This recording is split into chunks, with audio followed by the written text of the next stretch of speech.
para o mundo inteiro, pela TV Meio, a emissora que mais cresce no país. Começa agora mais uma edição semanal do Pode Cá Liberados, comigo e Leila do Vôlei. Hoje o entrevistado, um relator histórico do Senado Federal, Marcelo Castro, para 3 assuntos fundamentais ao nosso país: Código Eleitoral, Lei do Orçamento e o fim da reeleição no Executivo. A seguir.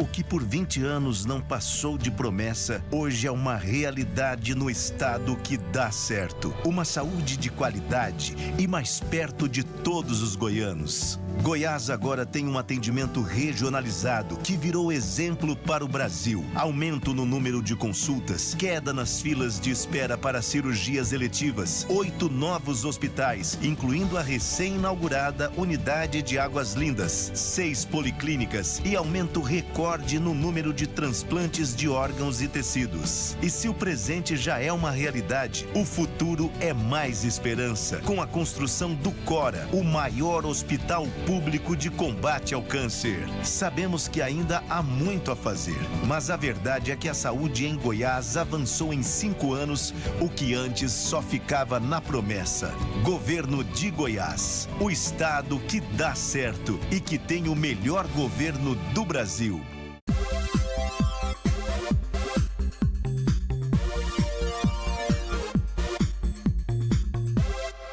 Podemos entrar aí nas suas casas? Se vocês permitem, agradecidíssimo e de coração aberto, sincero, o desejo de Deus, saúde, alegrias e vitórias em suas vidas de seus familiares e amigos. Hoje é sábado, 10 da noite, dia de mais uma edição semanal do programa de entrevistas Pode Cá Liberados para o mundo inteiro, no comando da TV Meio, a emissora que mais cresce no país, em todas as TVs abertas, agora Minas Gerais, SBT, Alterosa, São Paulo, Grupo Tati, Rio de Janeiro, Onda Play, Brasília, TV Brasília, Rede TV.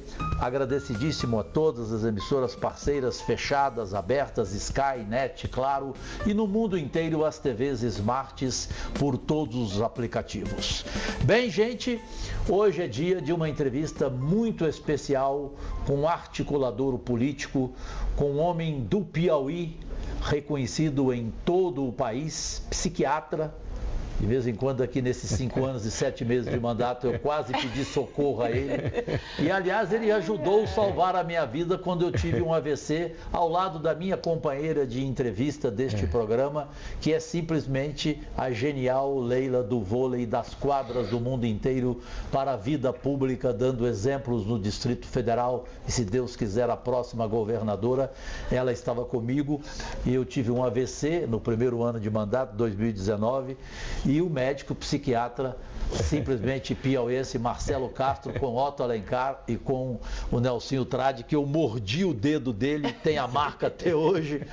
Então eu não posso deixar de ser grato a um homem desse. E que alegria, Leila, minha irmã, a gente poder entrevistar Marcelo Castro, que vai ter uma responsabilidade que pode ficar na história do Brasil. Ele vai ser o relator da minha proposta do fim da reeleição no Executivo para prefeitos, governadores e presidentes. Irmã. Verdade. Primeiro, cumprimentar mais uma vez, irmão, de estar aqui contigo, entrevistando o Marcelo, né? Marcelo é, assim, digamos aqui dentro do Senado, é um senador meio que coringa. Ele pega cada, né, Marcelo, cada desafio, também tem um código eleitoral. Então, assim, aí voltando ao médico, ao psiquiatra, certamente o Marcelo deve fazer consultas extras aí, não só contigo, mas com a maioria aqui. Mas é um prazer, viu, senador? Prazer tê-lo aqui conosco no Pode Cá. Bom, o prazer é meu. Quero cumprimentar o amigo Cajuru, a Leila, o nosso colega aqui do Senado, cumprimentar os telespectadores e me pôr aqui à disposição de vocês. Como psiquiatra, você conseguiria dizer para nós se tem algum político que nem Freud resolveria o problema? Hã? Pô, esse é um campo fértil, né? Fértil. Porque a gente fica observando as pessoas, o comportamento das pessoas, né? A gente carrega consigo aquele viés da sua profissão. Então o psiquiatra sempre está olhando assim o comportamento das pessoas, como as pessoas se conduzem, a sensibilidade, né? Então isso a gente termina observando, né? Aqueles que fogem assim da normalidade, né? São mais... olhando para mim, não sei por quê. Não sei porque ele não olhou para mim também. Não olhou para a Leila. É porque você que tinha levantado a questão, né? Mas isso é normal, né? Na verdade, nós somos representantes da sociedade, claro. Né? O que nós temos aqui no Senado, na Câmara, né? É uma síntese da sociedade brasileira. Então tem de tudo, né? E isso não escapa aos olhos do psiquiatra, né? Não tem como a gente fugir dessa análise, né? Aquelas pessoas mais extravagantes, né? Aquelas pessoas... A gente fica de vez em quando dando um diagnóstico no outro, tá? Vai. E certamente isso ajuda, né, Marcelo? Assim, querendo ou não, essa questão de avaliar, de ser psiquiatra, eu particularmente vou dizer que eu não tenho a menor dúvida que isso ajuda, porque eu já estive com você em reuniões em que houve confrontos e tudo, e você nunca altera o tom, nunca. Né? Sempre muito educado, muito equilibrado. Certamente ser um psiquiatra ajuda muito nesse universo nosso tão diverso, tão complexo e agitado que é a política, não é? Não, isso é sem dúvida. Ajuda a gente nas relações humanas, né? Sim. Porque você convive, imagina a clínica que você faz, né? Atendendo as pessoas, tudo isso aumenta a sua capacidade de compreender a alma humana, né? Nas suas ambições, nas suas fraquezas, nas suas vicissitudes. E isso, é evidente, é um capital muito grande que um psiquiatra entra na política. Claro que a política é muito mais forte, né, do que tudo isso daí, o interesse da política, o jogo político, fala muito mais alto. Mas não deixa da gente estar aqui e acolá fazendo às vezes involuntariamente, sim, uma análise do perfil psicológico de uma pessoa, né? Você, com a experiência que tem, nascido em 1950, está com 74 anos de idade, numa saúde plena, graças a Deus. Marcelo Castro, do Piauí. Qual cidade mesmo? Esqueci o nome da sua cidade. São Raimundo do Nonato. Isto, São Raimundo. É a cidade que tem a Serra da Capivara. A Serra da Capivara. Que tem os sítios arqueológicos mais antigos das Américas. Eu não sabia disso. Pois é, porque a teoria do povoamento das Américas vem pelo Estreito de Bering, né? Da Rússia, né? Os orientais entraram e foram povoando primeiro a América do Norte, a América Central, a América do Sul. Então os sítios arqueológicos vêm sempre nessa sequência. Foi bom demais falar da sua cidade para a gente tomar conhecimento. Leila, eu convivi com Tancredo Neves, fui assessor de imprensa dele. Uma vez, Marcelo, ele disse o seguinte para mim: Cajuru, tem muito político que precisava fazer terapia, precisava ter um psiquiatra semanalmente, um psicanalista semanalmente. Ele falava isso, o Tancredo. Aí cabe uma pergunta para ti. Você acha que realmente o político deveria entender que para conviver aqui no dia a dia, você precisa ou de um psiquiatra ou de um psicanalista? Porque eu tenho o meu para aguentar esse Senado aqui. O meu se chama Arnaldo Madruga. Não, Caju, sinceramente eu acho que não, né? O político tem que entender de psicologia humana, né? Ele tem que aprender o trato, né, para lidar com as pessoas, né? Tem que saber respeitar as pessoas, considerar. Isso aí é essencial, essa atenção que o político tem, né, na política, com as pessoas, isso aí é fundamental para a pessoa crescer. Quais são os políticos que crescem normalmente? São aqueles que adquirem a confiança da população, a confiança dos outros políticos, né, que se torna uma pessoa crível, uma pessoa acreditada, né, e a pessoa tem que ter ideias próprias, tem que ter projetos, né, tem que saber também conduzir a sociedade, levando propostas para a sociedade, né, e para despertar, né, a esperança nas pessoas. Você é candidato, então você vai para a televisão, você vai para um comício, você vai levar esperança às pessoas, você vai levar um projeto de governo, né? Então isso aí é muito importante que o político saiba, né? Isso o político faz intuitivamente. Eu acho que não precisaria, né? Se bem que em certas circunstâncias pode ajudar. mas o político ele entende essa psicologia humana melhor do que qualquer outro profissional, né? Porque ele lida diretamente com aquilo que é mais essencial ao ser humano, né? O ser humano nas suas aspirações, nos seus desejos, né? Nas suas fantasias, né?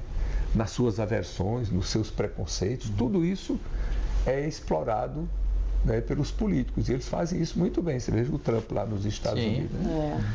Ele explora preconceito de manhã, de tarde, de noite, toda hora, e ganha voto com isso. Por quê? Porque a nossa sociedade, infelizmente, tem muitas pessoas preconceituosas, né? Leila? Marcelo, você é um político muito experiente, já foi no Legislativo, né? Vereador, deputado estadual, deputado federal, 4 mandatos federal, né? 5, e agora senador, né?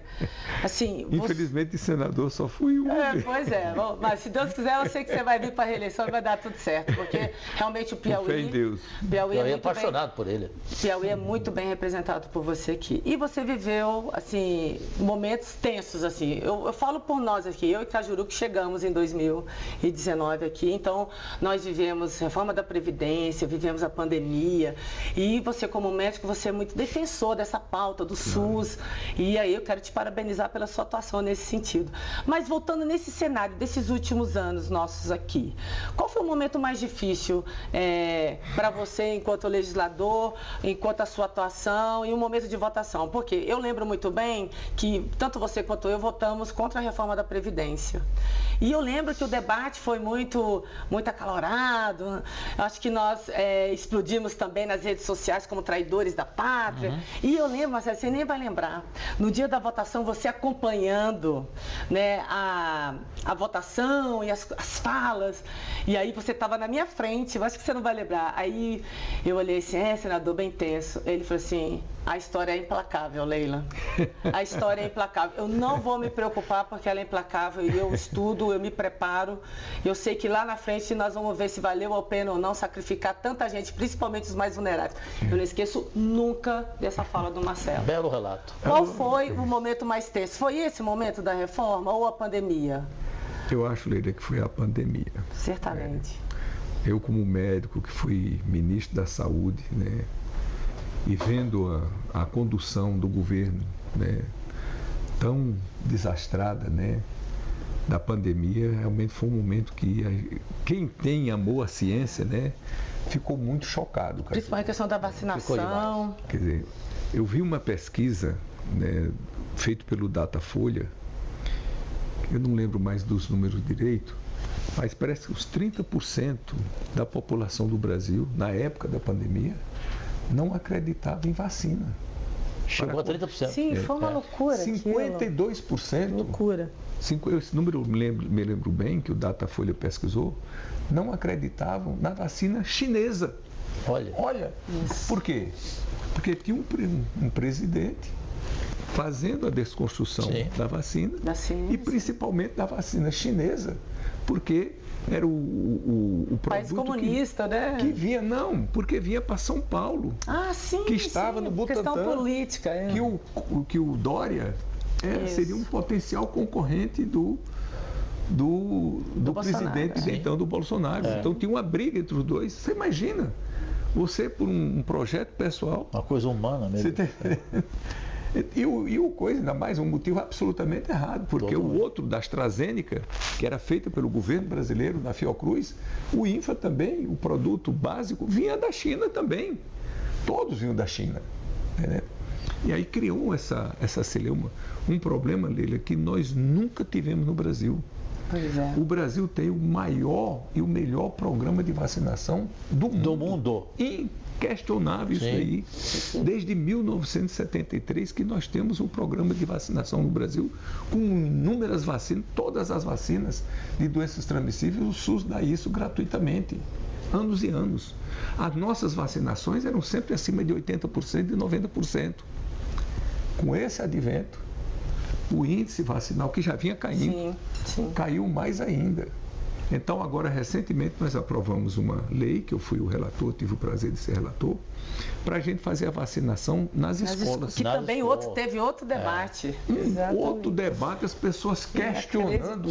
Mas, meu Deus do céu, quer dizer, a que ponto a ideologia perturba? A que ponto? Perturba a cabeça das pessoas. Aí faz um escândalo de confusão, porque a vacina, não sei o que lá, foi feita muito...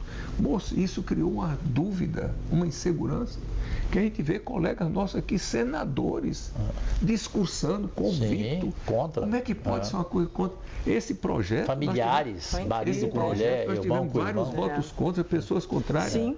Porque nós estamos na iminência, né? Já tivemos a volta, fomos livres de sarampo, o sarampo já voltou. Corremos o risco de voltar à poliomielite. Já pensou, rapaz? E o surto de dengue, que é sazonal também. Simplesmente porque as pessoas têm preconceito e não vão vacinar suas crianças. Que ponto chegamos de um mosquito matar uma pessoa? Pois é. Um mosquito. Ô Marcelo, assim, eu quero até aproveitar e te parabenizar pela atuação na defesa desse projeto, que graças a Deus, mesmo com votos contrários, né, passou e... Agora, Leila, respondendo aqui a outra parte da tua pergunta, o momento mais importante para mim aqui no Senado foi quando eu fui o relator do orçamento, que foi em 2022, um governo acabando e começando um novo governo. E o orçamento de 2023, o Paulo Guedes, para poder dizer que estava encerrando o governo com superávit, ele cortou todas as verbas do país, não tinha recurso para habitação popular. Pela primeira vez na história, desde o velho BNH, que você se lembra da década de 60, nunca o governo brasileiro deixou de ter orçamento para habitação popular, que nós temos um déficit habitacional imenso. Enorme, né? Pois quando eu fui o relator do orçamento em 2022, o orçamento que estava previsto, que o Paulo Guedes mandou para cá, para 2023, era irrisório. 36 milhões de reais. Ora, isso aí não faz. Eu usei a tribuna para bater. Isso não dá para fazer habitação num bairro de Teresina, de uma cidade. Perfeito. Imagine para todo o país. Não tinha dinheiro para merenda escolar. Nós vimos aqui, professor, transporte dividindo escolar, ovo. Pagar uma banda de um ovo para uma criança, um aluno, uma banda de ovo. Onde que se viu isso? Um país como o Brasil, pelo amor de Deus. Que é isso? Não tinha dinheiro para a farmácia popular. Eu me lembro que eu dei uma entrevista na época, eu digo, além de ser uma desumanidade, é uma burrice.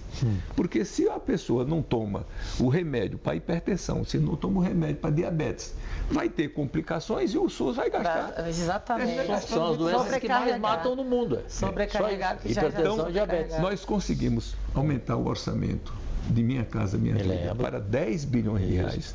O orçamento do DENIT, ele era só 6,7 bilhões de reais. Eu fui aos técnicos do DENIT e digo, gente, me digam aqui honestamente, quanto o DENIT precisa por ano apenas para manter, para conservar as estradas.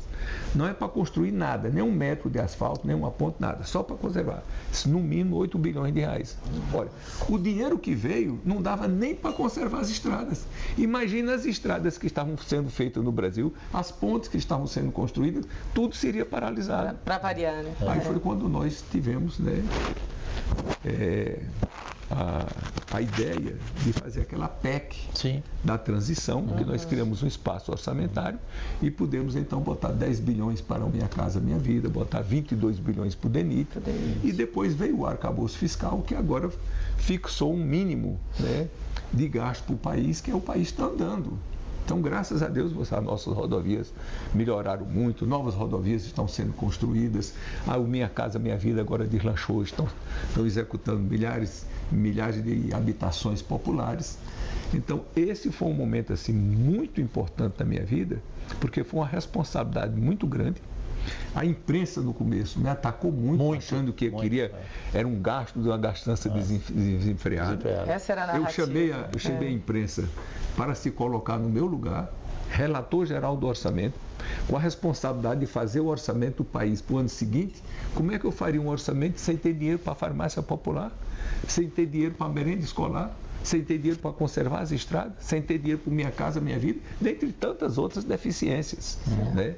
E graças a Deus, no final do meu trabalho, já estava a imprensa toda do nosso lado, a sociedade toda do nosso lado. Viu? E assim nós conseguimos a maioria, que foi uma PEC de 2/3 aqui na Câmara, 2/3 no Senado, e aprovamos, e foi o que eu penso, né, honestamente, e eu concordo, que garantiu que o governo Lula não...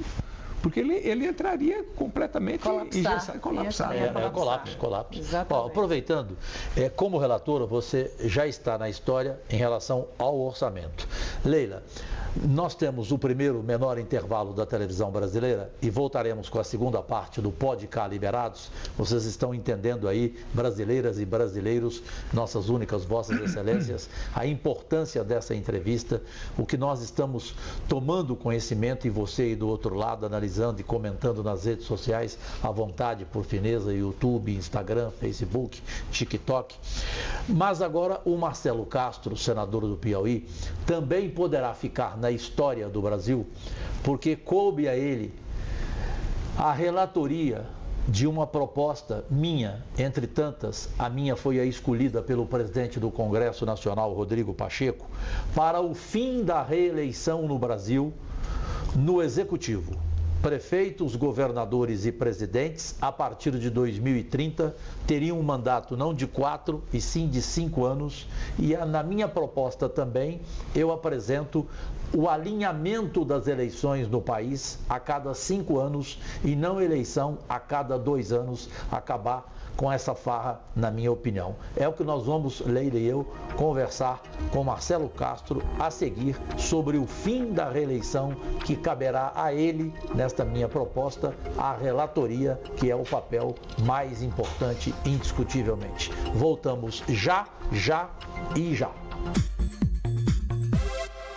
O que por 20 anos não passou de promessa, hoje é uma realidade no estado que dá certo. Uma saúde de qualidade e mais perto de todos os goianos. Goiás agora tem um atendimento regionalizado que virou exemplo para o Brasil. Aumento no número de consultas, queda nas filas de espera para cirurgias eletivas, 8 novos hospitais, incluindo a recém-inaugurada Unidade de Águas Lindas, 6 policlínicas e aumento recorde no número de transplantes de órgãos e tecidos. E se o presente já é uma realidade, o futuro é mais esperança, com a construção do Cora, o maior hospital público de combate ao câncer. Sabemos que ainda há muito a fazer, mas a verdade é que a saúde em Goiás avançou em 5 anos, o que antes só ficava na promessa. Governo de Goiás, o estado que dá certo e que tem o melhor governo do Brasil. Voltamos, senhoras e senhores, nossos únicos patrões, com a segunda parte do Podcast Liberados deste sábado, 10 de agosto de 2024, para o mundo inteiro, no comando da TV Meio, a emissora que mais cresce no país.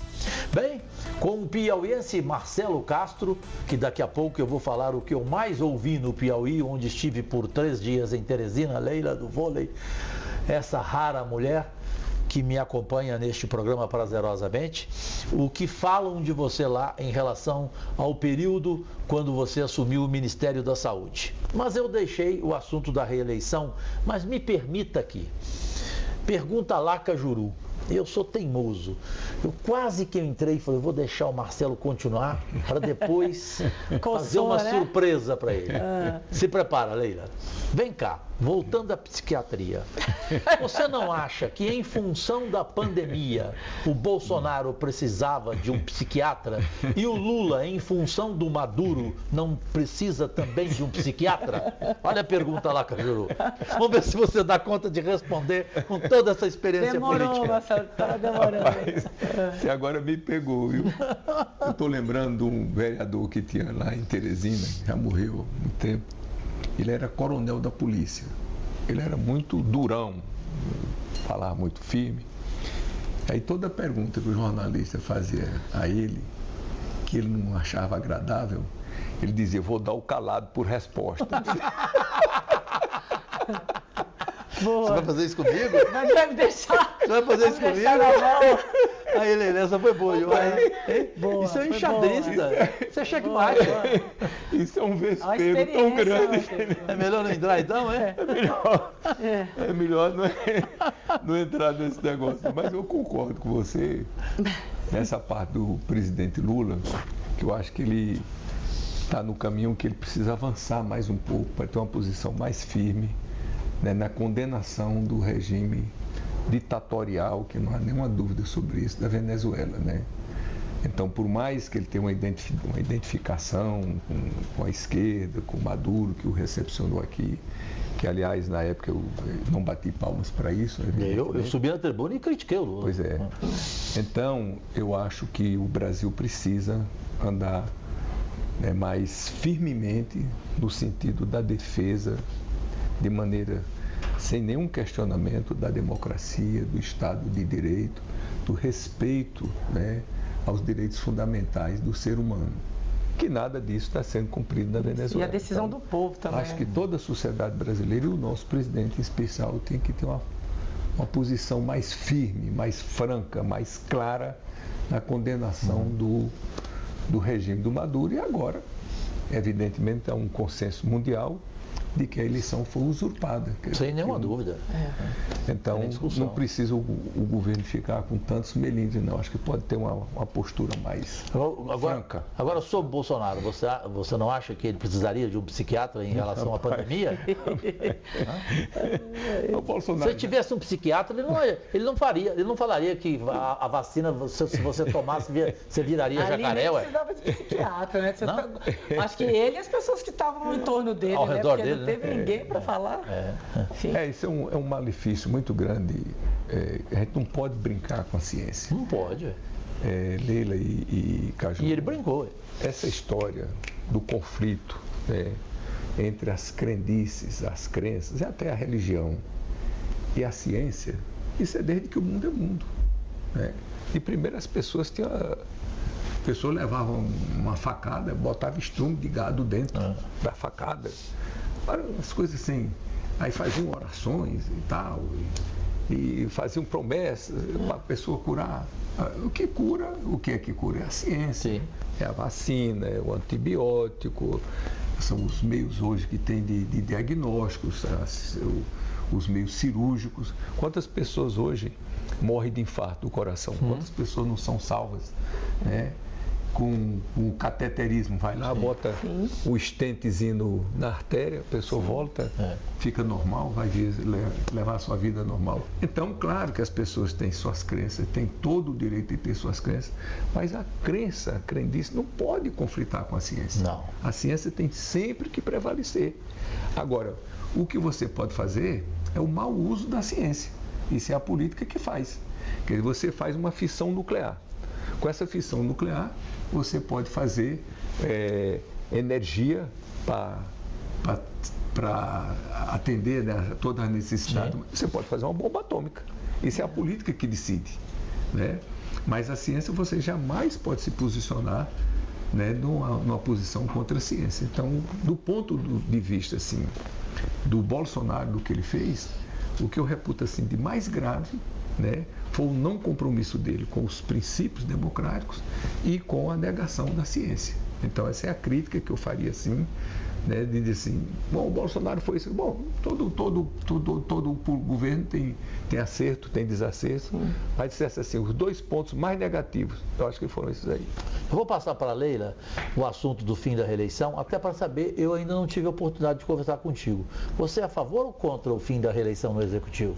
Eu sou a favor do fim da reeleição. Eu acho que, principalmente no Executivo, a gente vê, enfim, inúmeros exemplos aí que o primeiro mandato é ótimo e o segundo já está pensando em outro cargo e se larga o Estado. Eu tenho visto muito isso, eu não vou citar exemplos aqui, e eu acho que política ela não é profissão, assim, principalmente no Executivo. Acho que tem que se ter uma responsabilidade muito grande com a gestão. A gestão ela é importante e ela é uma ação diária.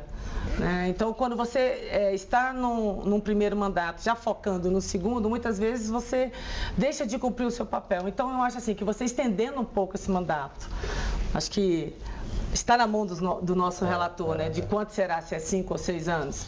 Porque tanta gente queria ser escolhida para ser o relator. Eu acho que é fundamental. Eu sei disso. Eu sei que tem muita gente interessada. Mas eu acho que é uma responsabilidade muito grande. O executivo, eu tive a oportunidade de ser uma humilde secretária de Estado que foi do esporte. E a gente sabe das dificuldades que é o executivo de fazer a política chegar lá na ponta, né, senador? Então, eu acho que o compromisso do executivo é muito sério.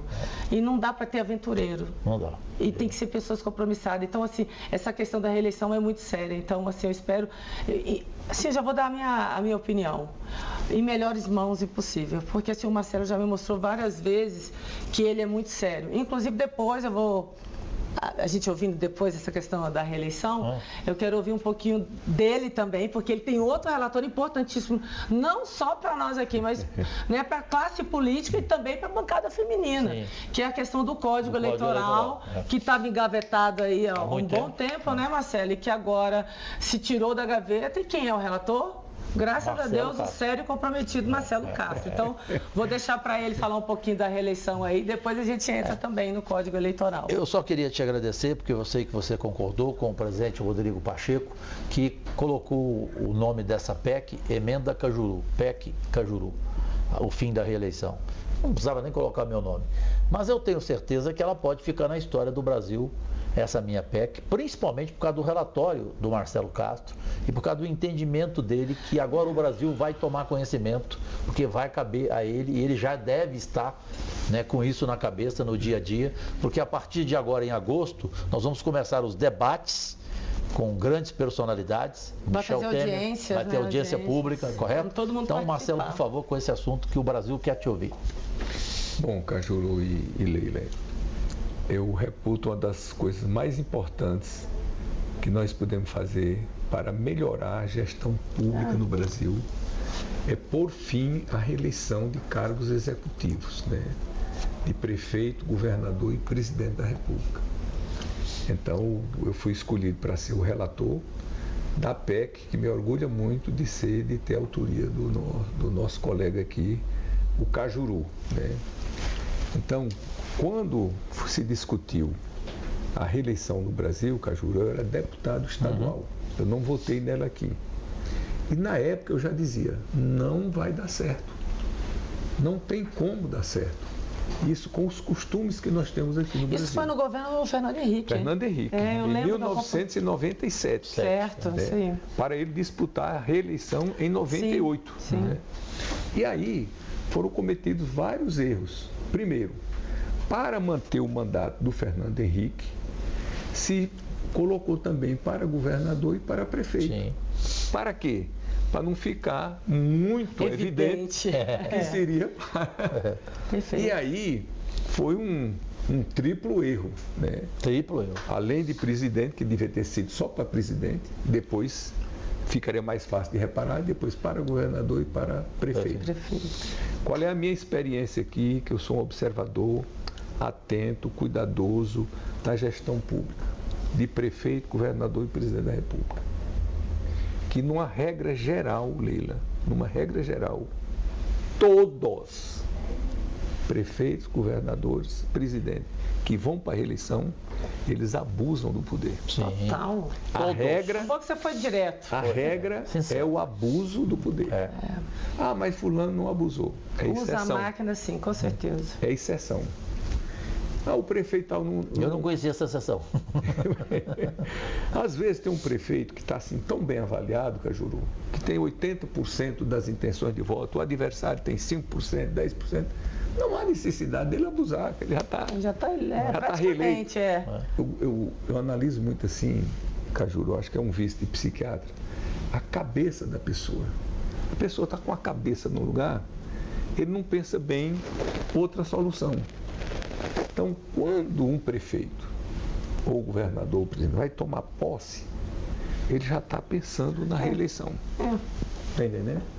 Então, na hora que ele vai organizar o secretariado dele, ele já está pensando como é que vai escolher. Continuar. Eu tenho um prefeito, amigo meu, que me disse isso. Marcelo, lute todos os dias da sua vida para pôr fim à reeleição. Isso é um malefício muito grande. Eu fui eleito prefeito da minha cidade, comecei a escolher o meu secretariado. Quando eu vi, eu estava escolhendo todo mundo em função da minha reeleição. E não em função de uma boa gestão. Que às vezes as coisas podem coincidir, às vezes não são antagônicas. Mas eu gosto de citar esse exemplo, Cajuru. Suponhamos que um prefeito seja eleito, que vai escolher o seu secretariado. No secretariado, qual o mais importante? Talvez o mais importante seja o da educação. Sim. E que tem um professor emérito, respeitado, querido, né, no meio intelectual, no meio cultural da cidade, que todo mundo tem aquele conceito, aquela reverência. Uma liderança, né? Uma liderança educacional, sim, mas que não tem voto. E tem um outro pretendente também a ser secretário de educação, que não tem os predicados do primeiro, mas que tem voto. Eu faço a pergunta, qual é que o prefeito vai escolher? Porque no mínimo, Leila, no mínimo já criou um conflito. Está entendendo? Começa aí. Ao passo que se o prefeito não tivesse o direito à reeleição, fosse um mandato de 5 anos, como o Cajuru quer, sem direito à reeleição, eu não tenho a menor dúvida que esse conflito não existiria e ele escolheria o melhor secretário, o professor mais preparado. Por quê? Porque ele, sabendo que o seu mandato tem um fim, 5 anos que ele não vai para a reeleição, ele vai procurar escolher os melhores para poder fazer uma gestão e deixar a sua marca. Deixar um legado. Não uma composição política, nada disso. Deixar um legado e depois voltar depois de 5 anos. Agora você veja os nossos presidentes da República. A pessoa que chega a ser presidente da República, senador já é difícil. Poxa vida. Somos 81 no meio de 203 milhões de brasileiros. Senador da República, um só. Todos os nossos presidentes da República, não foi só o Bolsonaro, não. Todos abusaram do poder. Sim. Digo isso com toda tranquilidade. Eu concordo.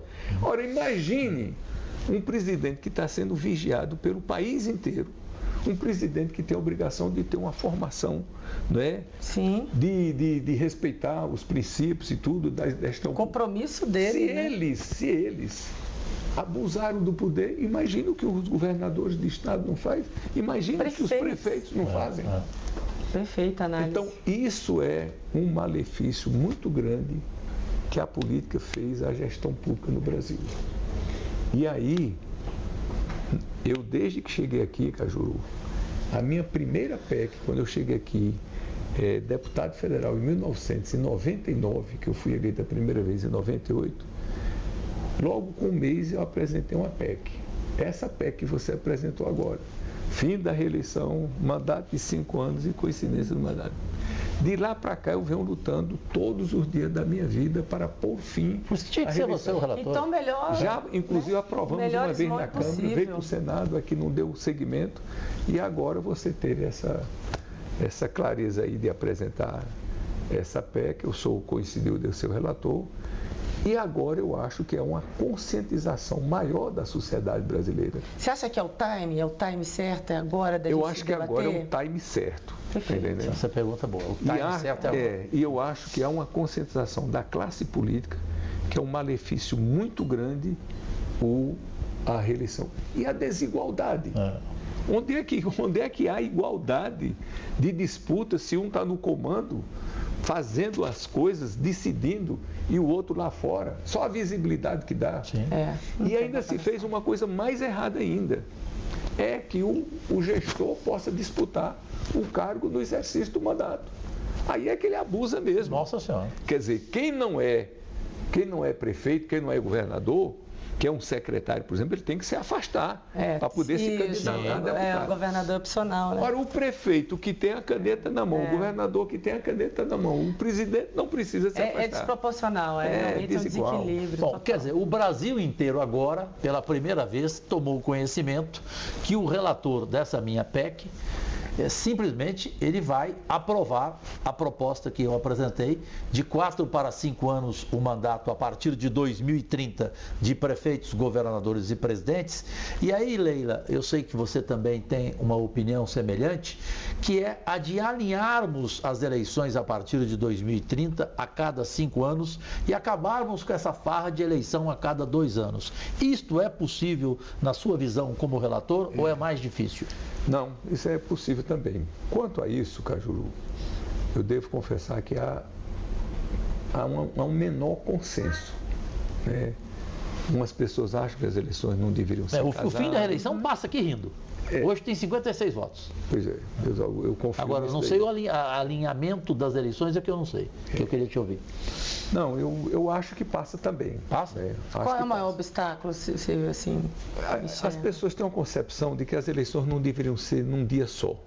Né? Eles acham que pode ter uma influência nacional verticalizada de ponta a ponta. Eu já tive uma eleição casada que foi em 1982, a primeira vez que eu fui candidato. Me lembro. Isso não ocorreu.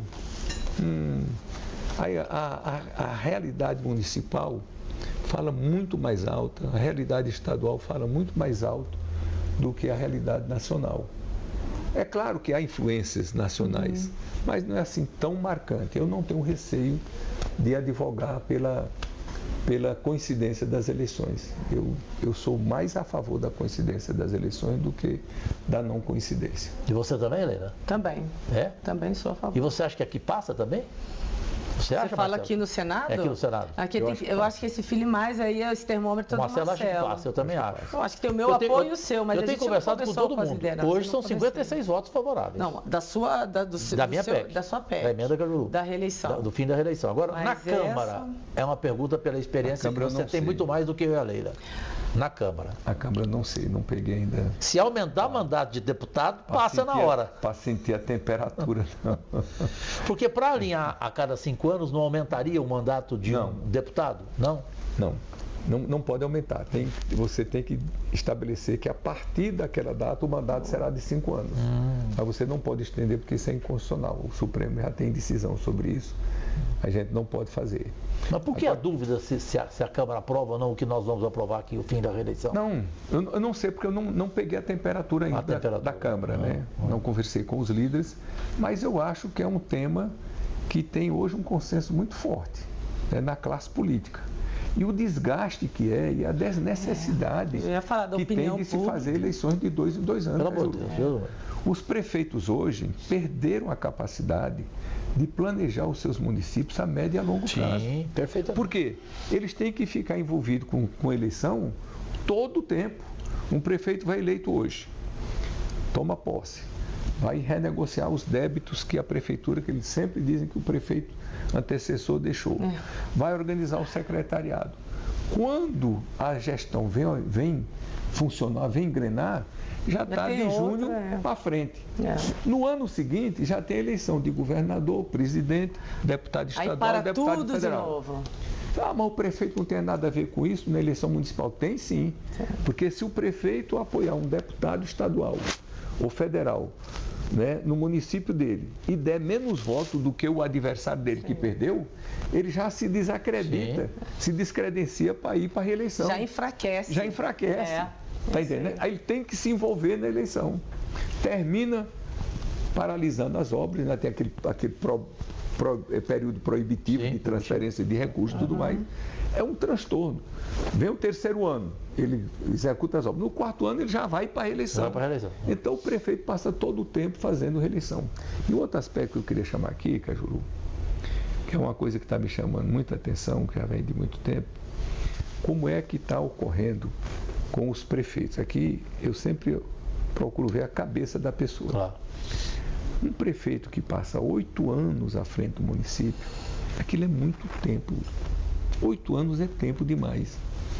Ao ponto que, normalmente, do ponto de vista psicológico, o prefeito que fica 8 anos à frente da prefeitura, ele fica achando que a prefeitura é dele. Cajuru, isso é normal, isso é do ser humano. Se ele passa ele se empodera ali. Pronto. Ele passa 8 anos à frente da prefeitura, ele já incorpora a prefeitura ao seu modo de vida. Quer dizer, a maneira da pessoa viver, o modo da pessoa viver, já está incorporado à prefeitura. Aí quando você diz, quando ele raciocina, bom, a partir de 1º de janeiro de 2025, eu não vou ser mais o prefeito. Ele entra em pânico. Ele não sabe mais viver sem a prefeitura. Aí o que é que está ocorrendo no Brasil inteiro? A pessoa não quer mais deixar de ser prefeito. O que é que ele faz? Pega e bota um sobrinho. Exatamente. Uma sobrinha. para ser prefeito no seu lugar, para ele continuar mandando. Claro. E voltar 4 anos depois. Ou um tio. Ou quando não tem um tio, um sobrinho, uma sobrinha para botar, o que é que ele faz? Ele escolhe um dos seus secretariados. Do grupo político, grupo político. Aquele que ele mais confia. O mais competente, o mais preparado? Não. Ele escolhe o mais submisso. Claro, o que vai aceitar as ordens dele. Que ele fica pensando que vai mandar, tá entendendo? E bota para ser o sucessor dele. Isso é uma continuidade do poder. Total. Que fere de morte o princípio. É dinastia. O princípio federalismo. Perfeito. Tá entendendo? O princípio federalismo. O princípio do republicanismo. Que a ideia do republicanismo é exatamente essa, de não ter uma continuidade, de haver sempre a alternância do poder. Então, isso é uma coisa muito prejudicial à gestão. E aí nós só podemos pôr fim a isso daí, cortando, quebrando esse ciclo, né, Marcelo? Bem, nós temos agora a última parte do Pode Cá Liberados.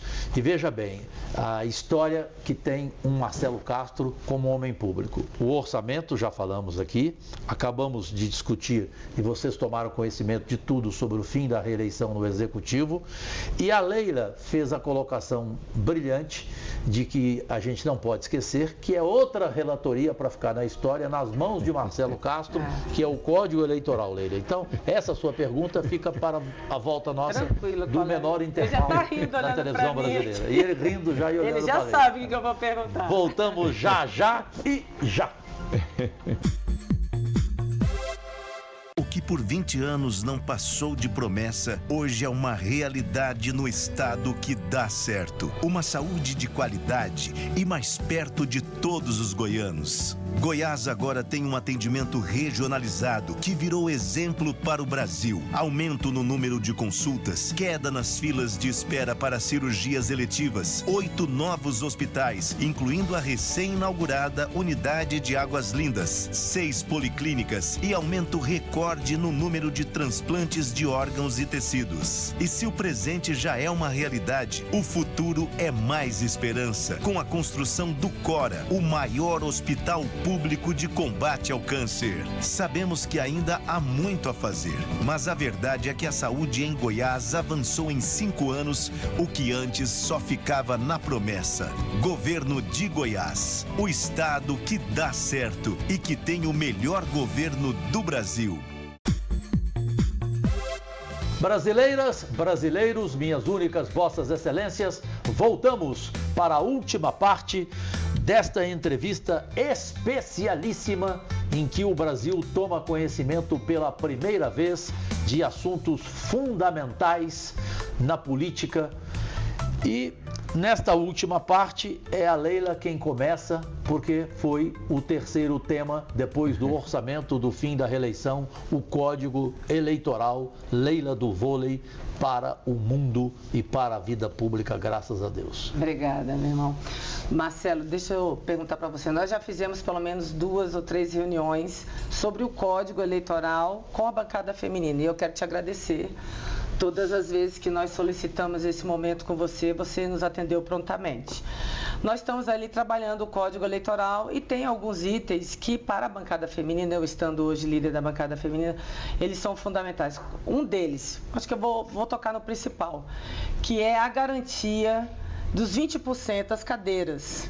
Nós temos hoje 5.565 municípios e pelo menos 900 desses municípios não tem uma mulher numa Câmara Municipal, numa Assembleia. É verdade. Então, assim, a gente entende o cenário e a importância, hoje não temos a menor dúvida da importância da participação feminina na política e a garantia desta participação nessas assembleias, dessas câmaras. E aí eu gostaria de saber de você se essa conversa, as últimas conversas que nós tivemos, eu já ouvi e já li através dos meios de comunicação, mas eu gostaria que você passasse para o nosso telespectador, aqueles que estão nos acompanhando aí no programa, se de fato você vai cumprir o que você conversou com a bancada, a questão dos 20%, a garantia desses 20%, das cadeiras nas assembleias da participação feminina. Aê! Com certeza. Leila, Gostou, Leila? Não, isso é um clamor. Quando eu fui o relator da reforma política, em 2015, que eu era deputado na Câmara, eu fiz um levantamento, Cajuru, dos parlamentos do mundo inteiro. Constatação: a subrepresentação feminina na política, nos parlamentos, é universal. Quais são os países em que as mulheres têm uma participação mais efetiva? São nos países em que o sistema eleitoral é de lista fechada, com a obrigatoriedade de alternância de gênero ou não. Mas só em botar a lista, que aí você não vota numa pessoa, você vota no partido, né? São os países que têm uma participação feminina maior. Sim. Aqui na América Latina nós temos o exemplo do México do México, temos agora uma presidente. Pois bem, ocorre é que o Brasil tem uma posição de uma participação feminina no nosso parlamento, nas nossas assembleias, nas câmaras municipais, que é vergonhosa, é constrangedora. Nós somos, a última vez que eu pesquisei, o 135º país, meu Deus, que tem a menor participação feminina na política. Que é isso? Uma época que eu pesquisei, nós perdemos para o Irã. Como é que pode? Um regime daquele que as mulheres não podem mostrar o cabelo, tem que andar de boa, tá entendendo? Lá tinha na época que eu pesquisei, mais do que o Brasil. Que é isso? Nós já temos tentado várias maneiras de melhorar a participação feminina. E eu tenho uma visão muito clara, e aqui reforçando o que a Leila diz, nós temos quase 1.000 municípios que não tem uma mulher. Nós temos quase 1.500, Leila, que só tem uma mulher. Isso e o que nós estamos colocando no Código Eleitoral, de acordo com o que nós discutimos com a bancada feminina, é que nós vamos criar uma reserva de cadeiras para as mulheres, de pelo menos 20%. Então o Piauí tem 10 deputados federais. O Piauí todo ano mandará para Brasília, para a Câmara, pelo menos 2 mulheres. Então nós já tivemos na eleição atrasada 4 mulheres. Bom, se vierem 4, tudo ótimo. Isso. Mas atualmente nós elegemos só uma. Então, como ele foi eleita só uma, teria que ser no mínimo 2. Então teria que eleger mais uma outra. Se nós fizermos isso daí, Cajuru, eu não tenho dúvida que nós aumentaremos a participação feminina aí para em torno de uns 30% no Congresso. Não teremos nenhuma Câmara Municipal que não tenha pelo menos 2 mulheres. Pelo menos 2. Não teremos nenhuma Assembleia Legislativa que o mínimo de deputados estaduais são 24, né? Pelo menos 5 mulheres em todas as Assembleias Legislativas do Brasil, e isso, a pessoa sendo empoderada, ela sendo vereadora, ela sendo deputada estadual, ela sendo deputada federal, fica mais fácil dela se manter e fica mais fácil também dela lutar, né, para botar mais mulheres na política. Então eu acho que esse é um caminho. Por que isso? Por que é que o Brasil precisa disso daí? É por causa do nosso sistema eleitoral. O nosso sistema eleitoral, eu gosto de dizer que é o pior do mundo. Do mundo. Eu adoro quando você fala isso. Por quê? Porque nós fizemos uma cópia errada. No mundo, Leila, existe basicamente 2 sistemas eleitorais. O majoritário distrital, que é o da França, Inglaterra, Estados Unidos, as democracias mais antigas da Terra, né? Algumas das suas ex-colônias. E você vota no distrito, você vota na pessoa, escolhe o seu candidato, mas você vota no distrito, um lugar restrito.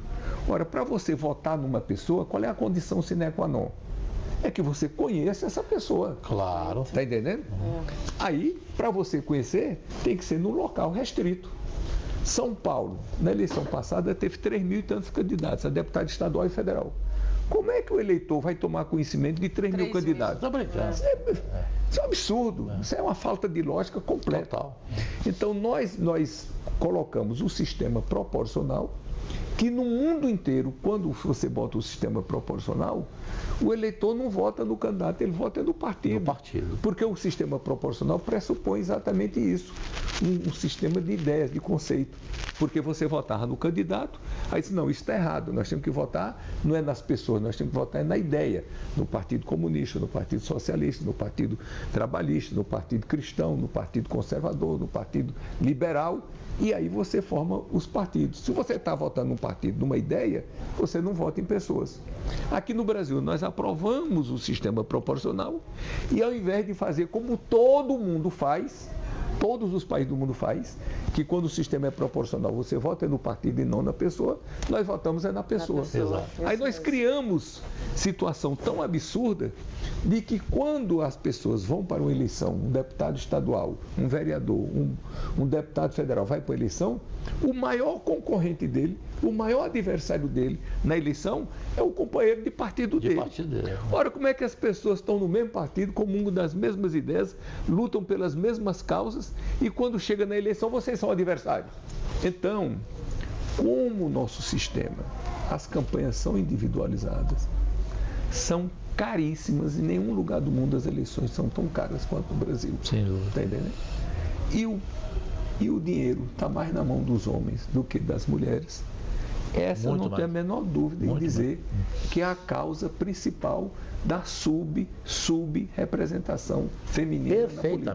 Perfeitamente. Então, como o nosso sistema eleitoral é muito difícil da gente mudar, já tentamos várias vezes e nunca conseguimos, o primeiro relator que teve para mudar, que defendia o sistema deles, foi o Caiado, que hoje é governador do Goiás, do seu estado, né? Como é muito difícil você mudar esse sistema, nós estamos encontrando uma saída que, pelo menos, fica numa situação mais confortável, de fazer uma reserva de cadeiras para as mulheres. Então, o parlamento brasileiro, todo o parlamento brasileiro, com Câmara Federal, Assembleia Legislativa, Câmaras Municipais, terão obrigatoriamente que ter, no mínimo, 20% de cadeiras de mulheres. Então, é a maneira que eu acho que a gente pode avançar para aumentar a participação feminina na política. Infelizmente, televisão é tempo, uma entrevista dessa precisava continuar, mas vamos ter outro... O político fala demais. Não é. Pelo contrário, você é objetivo e muito reto, né? É fácil te interpretar, né? Você tem uma capacidade absolutamente rara. Leila, vamos então para o quadro e fecharmos mais um podcast Liberados para o mundo inteiro, no comando da TV Meio, a emissora que mais cresce no país. Defina em uma palavra.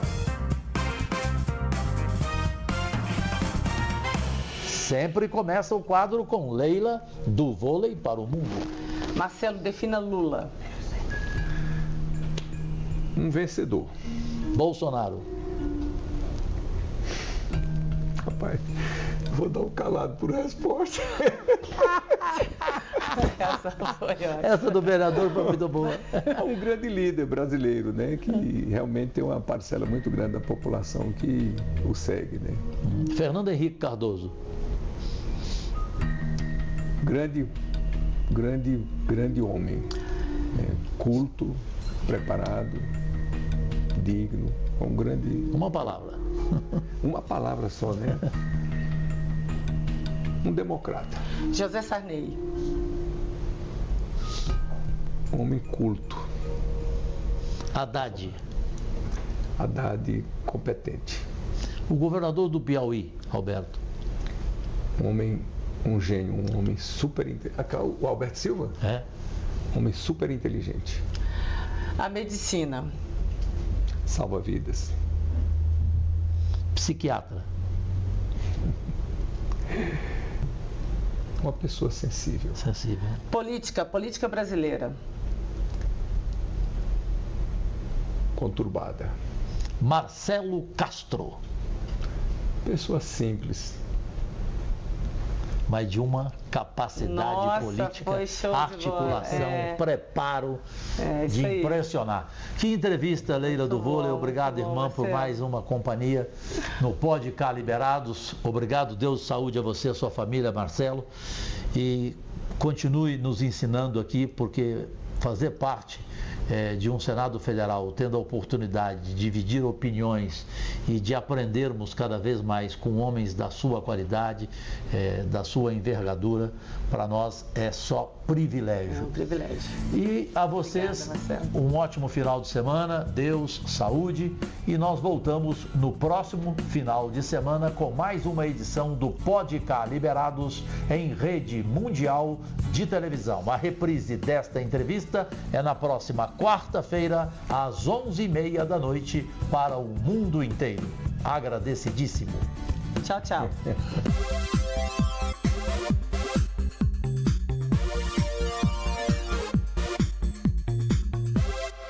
Para o mundo inteiro, no comando da TV Meio, a emissora que mais cresce no país, acabamos de ver mais uma edição semanal do programa Podcast Liberados. Reprise na próxima quarta-feira, às 11h30 da noite.